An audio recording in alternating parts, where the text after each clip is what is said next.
He actually has now completed another paper. That's the thing about LaRouche, is that he seems to be able to write these papers faster than most of us can keep up with reading them. But the most recent one on the website is called Dumb Democrats, Principle or Party. And it begins, quote, "The action by some leading Democratic Party senators, their action to support what is actually the current World War III policy of President Barack Obama, is an example of party loyalty gone mad. We must agree, of course, that certain among the Republican candidates, those who are of a frankly fascist bent, must also be rebuffed. But we already have an important set of those cases of Democratic representatives' practice, which is apparently little better. In any case, for certain exceptional reasons, there is no credible selection of a presidential candidate at this time. The fact is that unless and until we terminate the Barack Obama presidency, there will be, in one way or another, no sighting of a reasonable immediate opportunity for selecting a next presidential election at this time." And here's a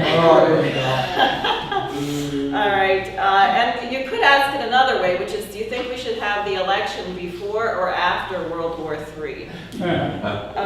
Because mankind is facing right now an existential crisis. We do have an immediate threat of nuclear war, which, were it to occur, the trigger would have been the murder of Muammar Gaddafi, who was already in custody. And clearly the orders came from Obama, the friend, that he could be killed, which does constitute a war crime. And it was after this, and you see how one act of insanity begets another. After this murder occurred, which disgustingly pictures of his body were viral on the internet. I mean, you have to think of the depravity of a culture which does this. Then Senator McCain makes the comment, well, the heads of state of China and Russia also should be nervous. Really? So we're going to go around assassinating heads of nuclear powers? Huh. What purpose would this serve? And that's what I wanted people to think through today. Who is the actual enemy of the United States and mankind? Now, some of you may recognize this general. He's retired, General Joseph Hoare, who was the head of CENTCOM, U.S. Marine Corps general. Hoorah. And what? Hoorah. Joseph Hoare. Hoorah. Hoorah. He was a general when I was in. Oh, he was? Okay, great. Next. And what he said about this, he gave us an interview about this crazy scenario. He said, "I'm afraid this thing is going to be a fait accompli before anyone talks about it seriously in this country. That it's just going to happen one morning. We're going to wake up and the strike has been conducted and the Iranians are attacking shipping in the Gulf. And the fact that this thing was initiated by the Israelis is going to be lost in the background clutter." And what he's referring to, people may be aware, there's a gigantic drumbeat very similar to the drumbeat before the invasion of Iraq. You remember all of the hysteria in the media, the weapons of mass destruction, and they're going to have a missile that can, hit anywhere in the world within 45 minutes, and aren't you terrified? And we have to kill them before they kill us, and blah, blah, blah, blah. And Tony Blair gave us all this so-called information. They never found the weapons of mass destruction, but we did end up with a lot of dead Americans and Iraqi civilians. So you might say the British, who are really the ones pushing this as usual, and the Israeli Defense Minister Barak was in London recently, and appropriately enough, Tony Blair was here on Halloween to meet with President Barack Obama. So you could say, well, are the British that stupid that they don't realize that an attack on Iran, because Iran is not Iraq.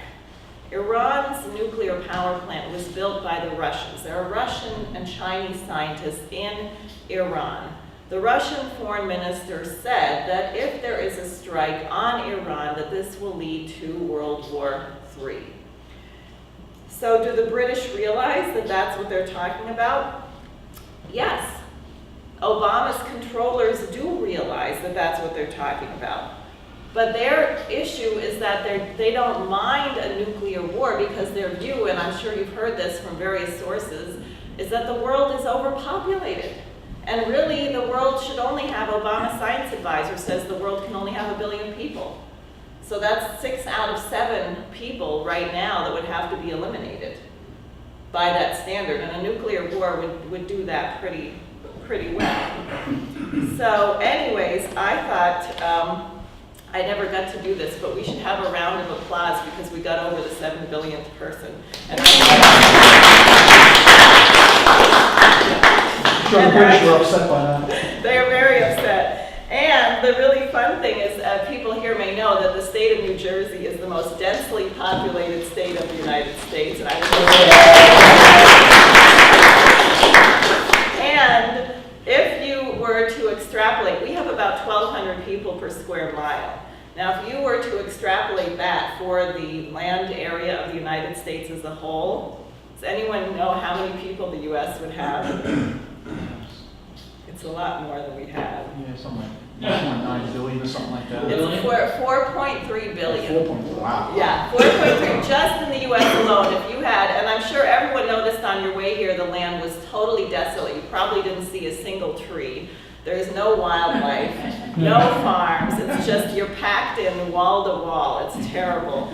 Now, the fun thing is also, if you extrapolate for the land area of the world, and I took off 500,000 square miles just to be conservative, that would be 68 billion people on the planet, just with the population density that New Jersey has. So it's interesting because you should think about why are we being, and where are they like dropping condoms on New Jersey and telling people they should stop having children? No, they're going to places like Africa where you have like 3 people per square mile, or some other really impoverished place, and telling them that they're having too many children. Because that's the way the British Empire thinks, because if people live in these countries, then God forbid they might want to use their own raw materials and not be open to be looted by us. And I'll tell you, FDR, when he used to fly over Africa, he said, this is such a waste. Why are people so short-sighted? Don't they realize that if these nations developed, that we would have trading partners for decades and centuries? Whereas if you just go in there and loot everything, you have nothing for the future.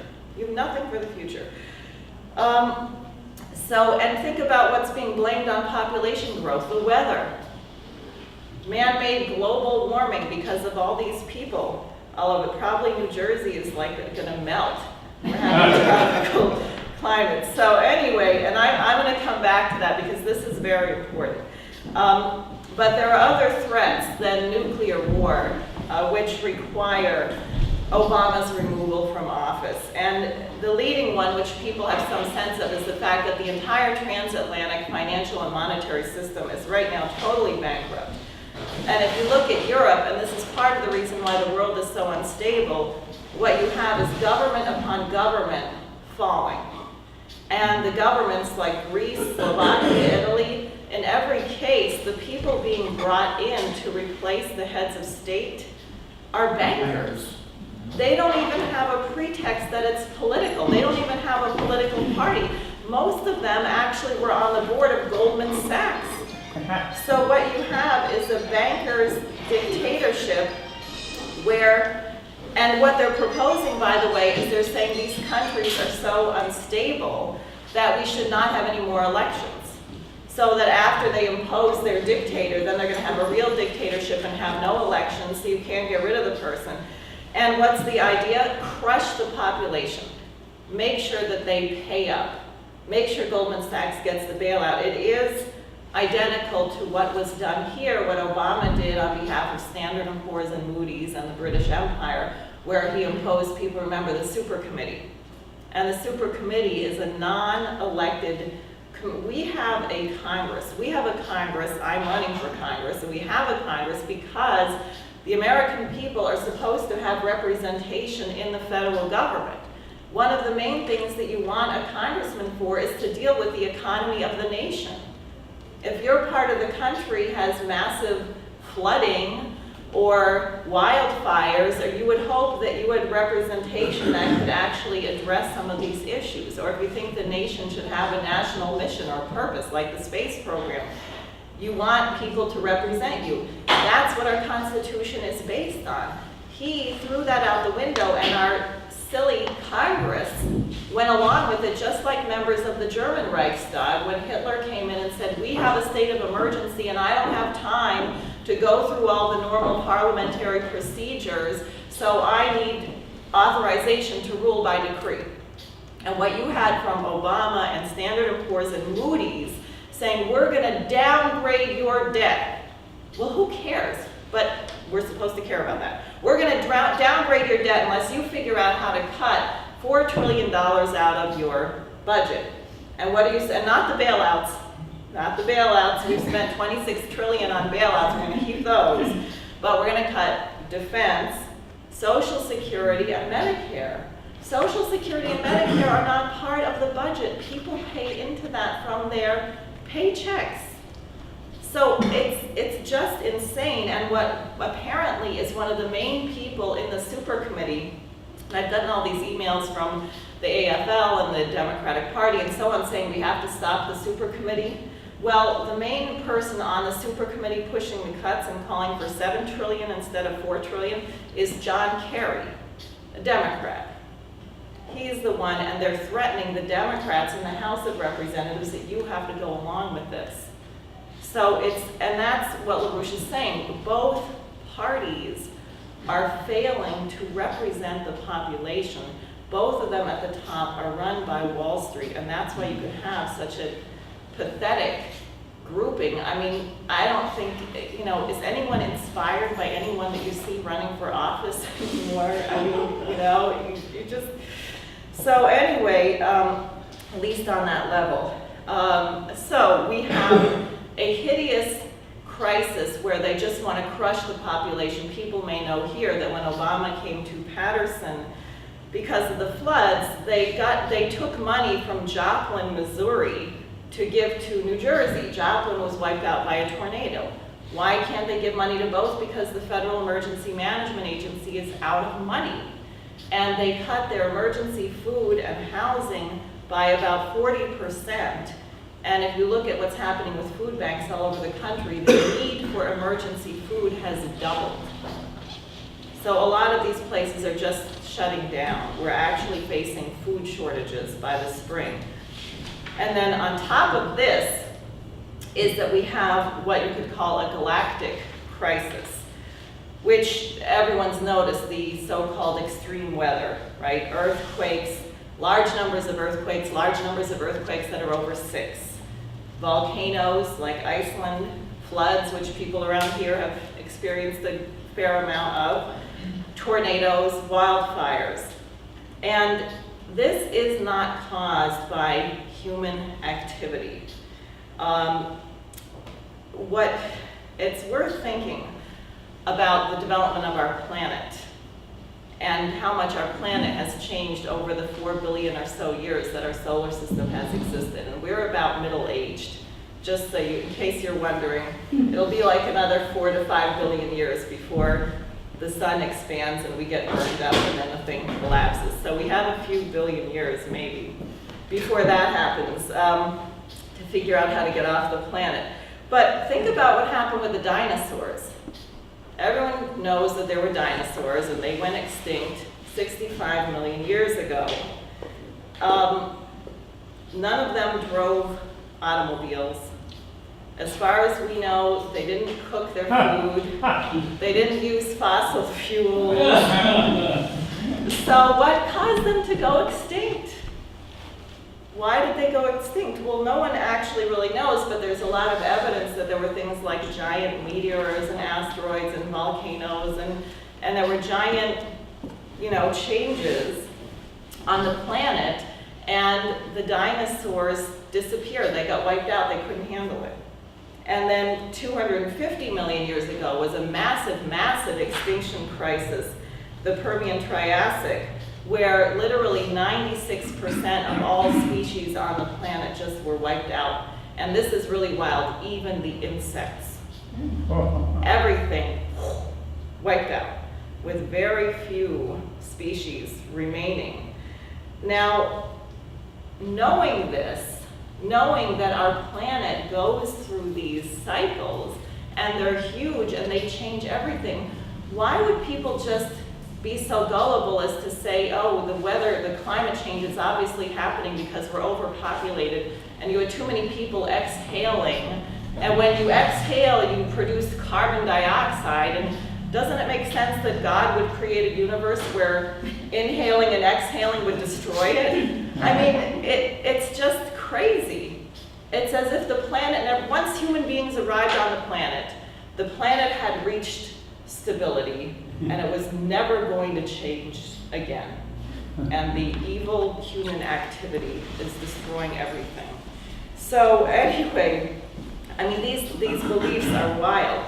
So what we're looking at is that these mass extinctions seem to coincide actually with the location of our solar system in the Milky Way galaxy. This is a map of the Milky Way galaxy. Just so you can imagine, you see the center and you have these spiral arms, and you see that little red dot. That's us. Okay, that's when you're on the turnpike, your map, you are here. Now look at the next one, because this is a very fascinating thing. Now this is a map of the galaxy as if you turned it on its side and you're looking at it sideways. And what you have is that there's a 62 million cycle where our solar system bobs in and out. It moves around through the Milky Way galaxy. Sometimes it's on the lower side, sometimes it's on the upper side. And it just happens to turn out that when you have these great extinctions, they've always occurred when we are on this side of the galaxy, which is where we are now. And there seems to be, as I said, about a 62 million year cycle. So also if you think about the dinosaurs having gone extinct 65 million years ago, we're really due for something like that. And it's not the case that every single time, it's not every 62 million years, but when you have these extinctions, that's where we are. Now, you would think that given that there seems to be major galactic factors which affect the climate and what's happening on Earth and what's happening in the solar system, that people would be actually interested. Like, one of the reasons you have a space program is so you can know what's happening. Is the sun very active, or where are we in the galaxy? People probably heard that we had a near miss with a large asteroid a couple weeks ago. It came actually between the moon and the Earth. Well, I don't know how far in advance they knew about this, but wouldn't it be worthwhile if a giant asteroid were headed toward Earth that you knew about it in advance? I mean, it seems to me that we would be interested in this. Yeah. So, under Obama, we're taking down our satellites. We're eliminating the ability to do any kind of advanced weather forecasting. And on the other hand, interestingly, the Russians are actually building something modeled on LaRouche's original proposal, the Strategic Defense Initiative, which is something, this is LaRouche. He ran as an independent. He ran first as a Democrat, then as an independent in 1980, and he met Reagan at one of the debates in New Hampshire. And he spoke with Ronald Reagan about an idea. He was in touch with Edward Teller at Lawrence Livermore Labs, that you could, since people remember this thing of Kissinger, mutual and assured destruction, that the idea was the only reason why you didn't nuke the other guy is that they might nuke you more than the other one. I mean, it was this really crazy doctrine. I think it's sort of the British model for blowing up the world right now. But it was not really a way of stopping war. I mean, it didn't sound all that stable to me. If we could blow up the world 5 times over and they could blow it up 7 times over, that wasn't such a great policy. And what LaRouche said is, look, if you develop these lasers, which we didn't have, would have been a science driver, like when Kennedy sent a man to the moon. you develop the technology where you can knock out the missile before it comes down and strikes, that you have a basis to actually have a defensive technology, and you develop it simultaneously with the Soviet Union. You end the Cold War and you end this crazy Kissinger doctrine. And what happened is that LaRouche ended up being asked by Reagan to open up a back channel to the Soviets on this proposal, and the Soviets totally rejected it. Andropov and later Gorbachev. They said, no way. We saw what happened in the US when you had the space program, you had all these spin-off technologies, your economy really expanded. The Soviet economy wasn't set up that way, so they said, no, we're not gonna do it, we're not gonna do it, we want you to drop it. And they began putting out all kinds of propaganda against LaRouche at the time. And LaRouche warned the Russians. He said, if you don't do this with the US, you're gonna cannibalize yourselves, you're gonna destroy your economy, you're gonna go bankrupt, and you're going to disintegrate within 5 years. Now, that was 1983. So he was off by 1 year, but totally right on. And because of that, the Russians ever since have always had a sort of, some of them really like him, some of them don't particularly like him, but they've always had a sort of odd respect for LaRouche's forecast because he said exactly what would happen. Reagan, however, did not drop it. Reagan made the announcement, people remember, March 23rd, 1983, that the US was going to do this. And this was one of the crucial reasons as to why the Berlin Wall came down in the way that it did. So that was LaRouche's initiative. And what the Russians are doing now is they're going to build something called SDE, Strategic Defense of Earth. They wanted the US, they would like the US to be involved, but of course we can't because we have no more space program. And literally what they want to study are threats from the galaxy. They think we should be prepared for major climate changes. There's a lot of evidence now that you can have advanced warning of earthquakes. It's very new, but we've had so many earthquakes lately, and because we do have a lot of satellites, various scientists in Russia and Italy and different places that we've been in touch with have been putting together what happens before the earthquake. And it looks like you could, even with the data we had now, if you had a coordinated effort, you could get anywhere from 3 days to several weeks notice of when and where an earthquake was going to occur. And it really is the very idea that anyone says such a thing is not knowable when you're talking about a phenomenon which has the energy, and I forget if it was 30 times or 13 times the 2 nuclear bombs that hit, how many is it? You know? I don't remember, that hit Japan, that something of that amount of energy just suddenly bubbles up out of the blue with no warning and no preparation. I mean, obviously that's absurd. We just didn't know what were the factors to look for. So you have people working on this. Again, wouldn't it make sense to study these things? Wouldn't it make sense to know about this? And we're not. And what the Russians are proposing is exactly what the United States would be doing if, say, President Kennedy were in the White House right now with the space program. What they're doing is what used to be American. That is what our identity was. Now, so the question is, where does this crazy corruption come from, where you start to hate the human race? You say we're overpopulating the planet, we're just a bunch of animals, we should cut back. Well, it comes again from our age-old enemies, the British, and a character that people may have heard of, Parson Thomas Malthus. People have heard of Malthusianism. He worked for the British East India Company, and he was the most famous proponent of the idea that the population grows geometrically, but that resources only grow arithmetically, so that you will never have the resources that you need to sustain your population. And the British East India Company had a hideous policy in India where I think about 80 million people over the nearly a century that they ran the place died of starvation.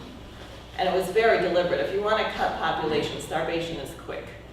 And the way they did it was typical British. It was unbelievably evil. They built all these railroads to force the Indian population to ship all the rice out of the country. And then if you wanted to eat, you could get a bowl of porridge if you helped to build the railroad that was going to take all your food away. And one of the reasons you had these huge famines is that over centuries, the people of India knew what the weather patterns were, the monsoon season and the dry season, and they would store food. They would prepare to live through the period when they wouldn't have any food, but when they were being raped by the British East India Company, all of those supplies were taken away, so you could just get the maximum death. And that was the policy. Now, actually, the truth of the matter is that through scientific progress, through human creativity, the resources that we consume can increase geometrically. And I just wanted to look at one thing, which is energy, because this is a big one, and we have a crazy governor who totally agrees with Obama on green energy, that we should replace nuclear with solar panels and windmills, and these things take up vast areas of land to produce almost no energy, and certainly not reliable energy. And what they reported on this webcast that Stephanie was talking about yesterday is that, so a pound of coal generates 1 kilowatt hour of energy when it's burned. 1 kilowatt hour per 1 pound of coal. A pound of gasoline generates 6 kilowatt hours. That's already multiple, power. Now, if you took a pound of deuterium, which is heavy water, it's an isotope that you would use in nuclear fusion, a pound of deuterium would generate 40 million megawatt hours. Now that's quite a bit faster than our population growth. And it's a very small energy. That's the wonderful thing about nuclear fission as we have now, and working on nuclear fusion, is you're talking about massive, massive amounts of energy contained in really small areas. And that is the natural way that the whole universe has been developing. We talked about these extinction crises. Well, after you had all these species getting wiped out, what would happen is that the new life which came forth after the extinction would be more advanced and more complex than the life that existed before.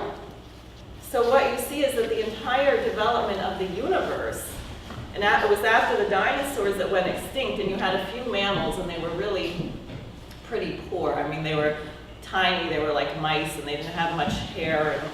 And, anyway, after the dinosaurs got wiped out, then you had the next development, which was mammals and ultimately humans. We've only been here for a couple million years. But if you think about what it takes to sustain and the energy throughput of a mammal, like you take a reptile, which is much more primitive, reptiles don't maintain body temperature.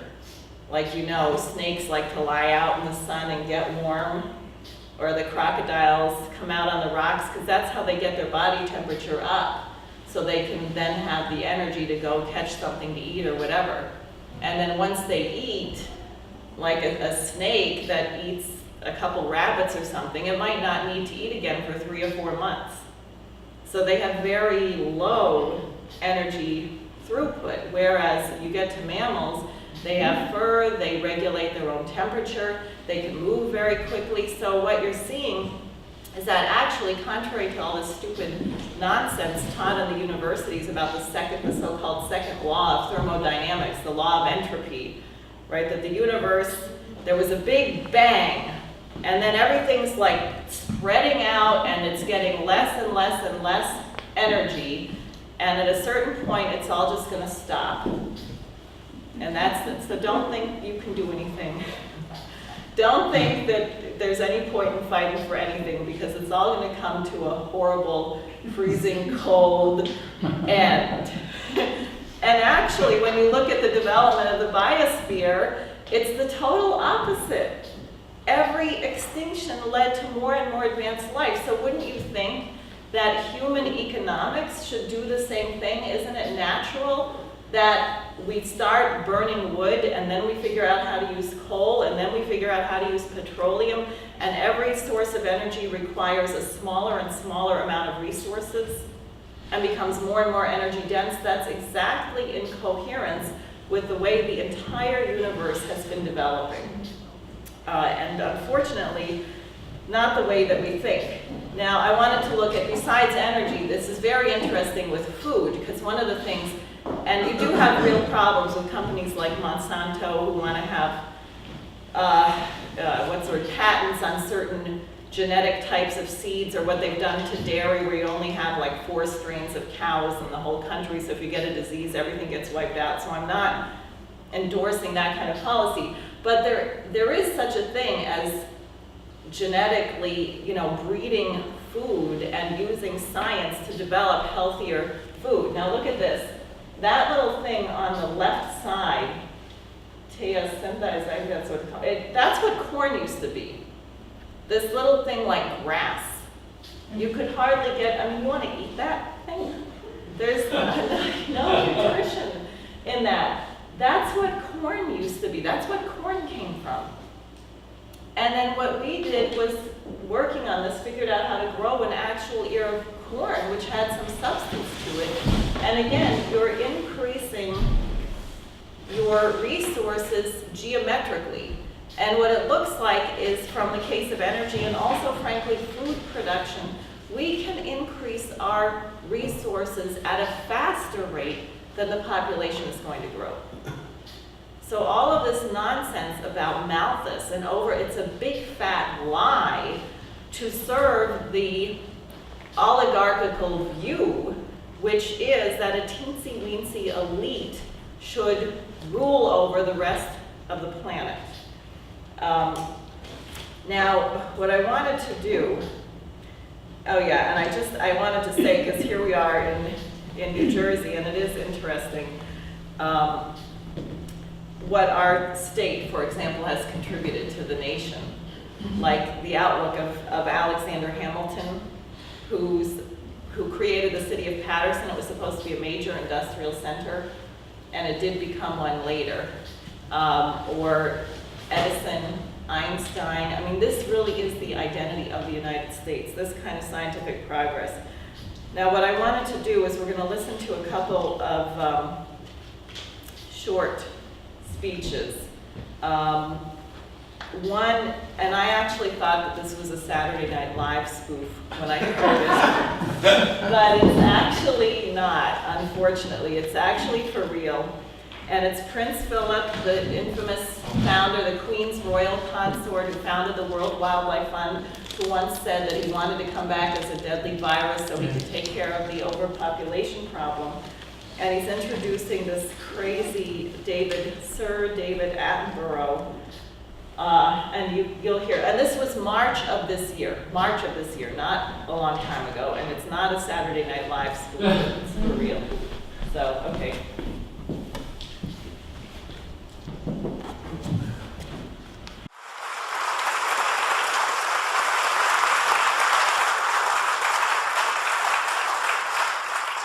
I know that it's usual for a chairman on this occasion to introduce the speaker.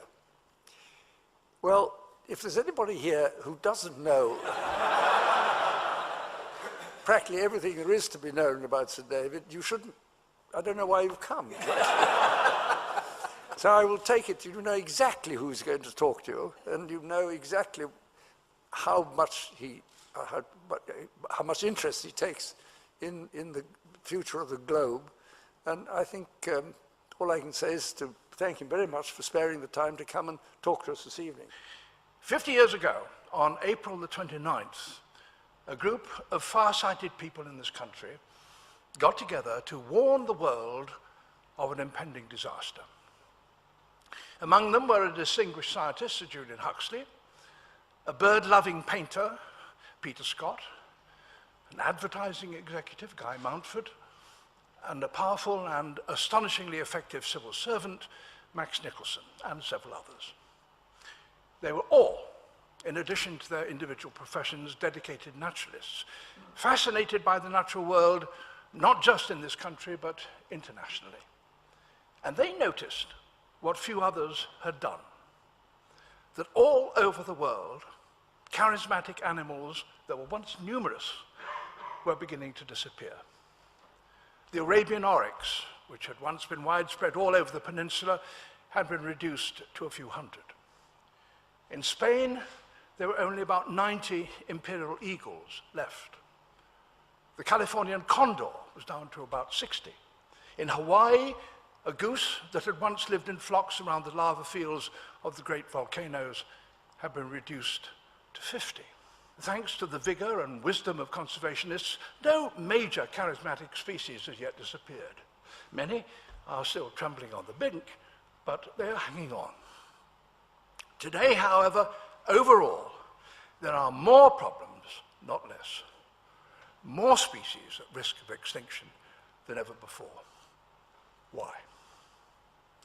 50 years ago, when the WWF was founded, there were about 3 billion people on Earth. Now there are almost 7 billion, over twice as many, and every one of them needing space. Space for their homes, space to grow their food, or get others to grow it for them, space to build schools and roads and airfields. Where could that come from? A little might be taken from land occupied by other people, but most of it could only come from the land which, for millions of years, animals and plants had had to themselves, the natural world.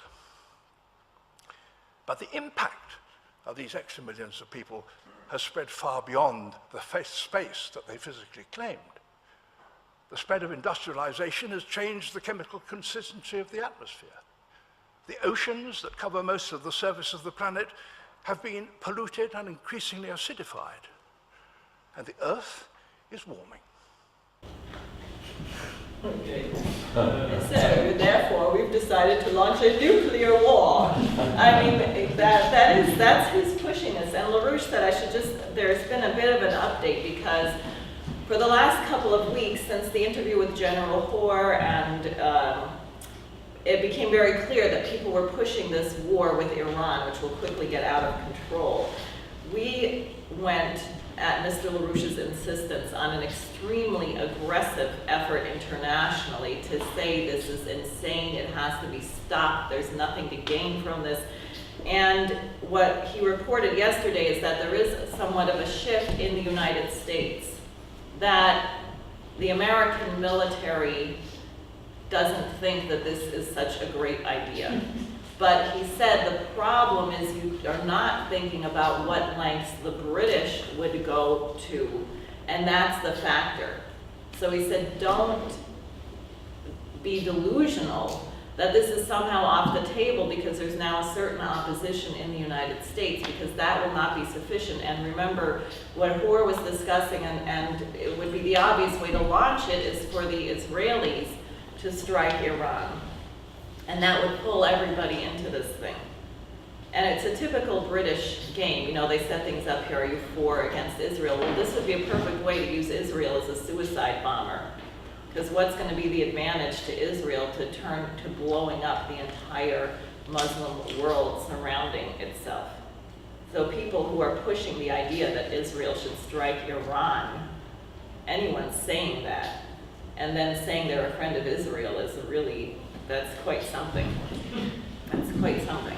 But at any rate, so that's the British Empire view. The other thing I would say, people may know, now that you've heard this guy and it's in your mind, remember that the guy appointed to head Medicare, Sir Donald Berwick, knighted. He is a British knight who ran the healthcare program there. NICE, National Institute for Clinical Excellence. They have a 20% higher death rate of cancer, for example, because they simply deny people treatment based on their age and that it's not cost effective. And Obama now wants to bring in a guy to head this guy who had Social Security, who says it's very difficult in the United States because Americans just really want to fight for life too much. They think you should waste all these resources on people over the age of 55 who are getting crumbly. Literally in Britain, they say kidney dialysis is excessive. If you're over a certain age, they just won't do it. So I mean, it really, and they know it's an assault on American culture. A lot of breakthroughs in medical science have been made in the United States because Americans think you should fight, because our identity is not in our physical body. It's in your mind, it's in your soul. Who's to say what the contribution that someone might make to mankind on their deathbed? So Americans fight, and when you have people who want to fight, people who are dying of cancer, people probably have friends or family members who were engaged in clinical trials, and they'll try this and they'll try that and try. That's why a lot of breakthroughs have been made here, because we have a certain idea of fighting. And this guy, Aaron Henry, or Henry Aaron, or whatever his name is, said that they have, I think, one per capita, it's like 1/10 as many beds in their intensive care units in Great Britain as we do here. He said this standard would never be acceptable in the United States, but if you went to somewhere like Mongolia, it would really be seen as excessive. Like everyone wants to have a standard of living here like they have in Mongolia. I mean, it's really something. Now, in contrast, what I want you to do is watch. This is a speech from President Kennedy at the, I guess they just completed a major dam in Utah. And think about his idea of the past and the future. And the fact that I can't think of a president since him who actually ever has talked about anything more than the immediate. Everyone is always reacting to something. No one is talking about where we're going to be 1 and 2 generations from now and having a policy in that direction. And it's very striking when you watch this. As I move through the West, and especially in this state and the other states where water is short, I realize that nearly all of the standard of living which we enjoy in this part of the United States has been due partly to our own efforts, the generation which is now here, but really even more to the generation that went before. The people who started in the early 1920s, for example, to organize the distribution of water along the basin. The people who began to talk many years ago about what we're now putting into practice. So I think it's essential that we in the 1960s take steps to provide for the kind of country and state that we're going to have 20 years from now. So what we do for our children, the same thing that was done for us. This state, this section of the United States, of course, the key is water. And unless we organize every drop to be of service to mankind, this state is going to stand still. You can't possibly grow. Once the water level remains the same, once the amount of water you have for use for irrigation and reclamation and power remains the same, this state stands still. So water is the key. The management of water, I think, is the key that will open a very bright future.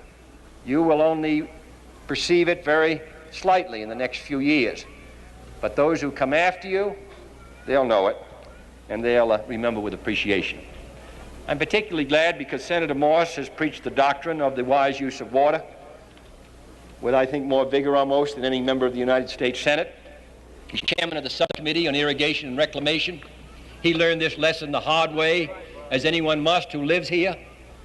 I come from a section of the country where we waste water, where we seek ways to get rid of it, where we seek to have it go to the ocean as quickly as possible.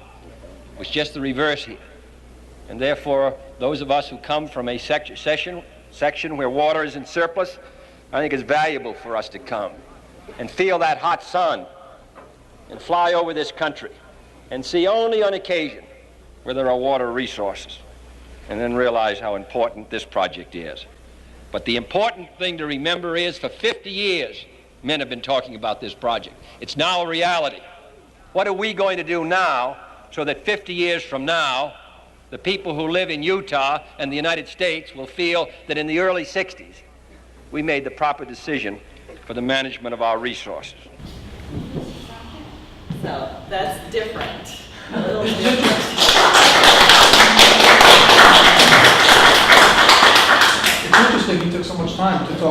single project here.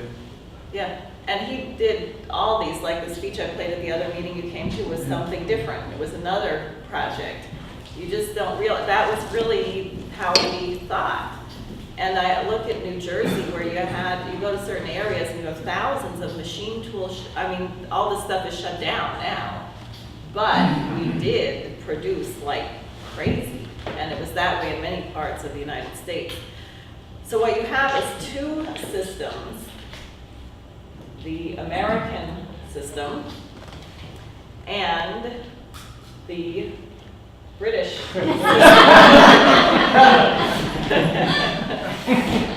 that Baldwin? Yeah, British Baldwin? We're going to a different state. This is the United States, and this is the politicians who stick with Obama.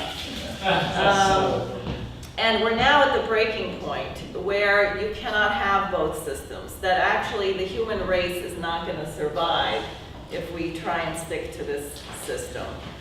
If we stick to the system of the oligarchy where you treat 99% of the population as cattle to serve the upper crust.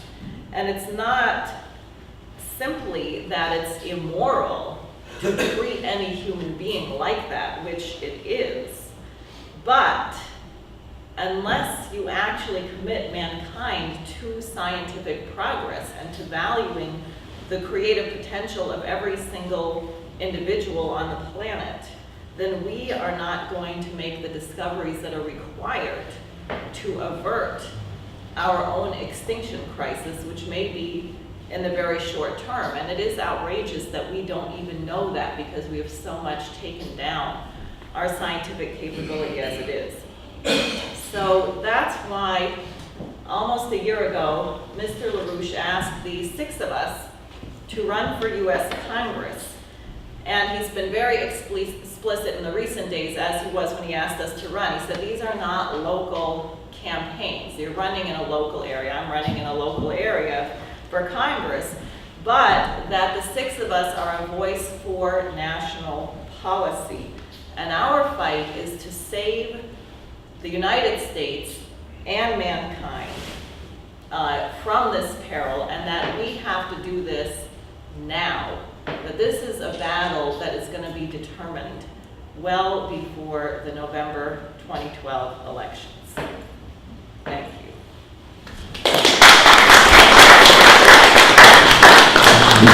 you.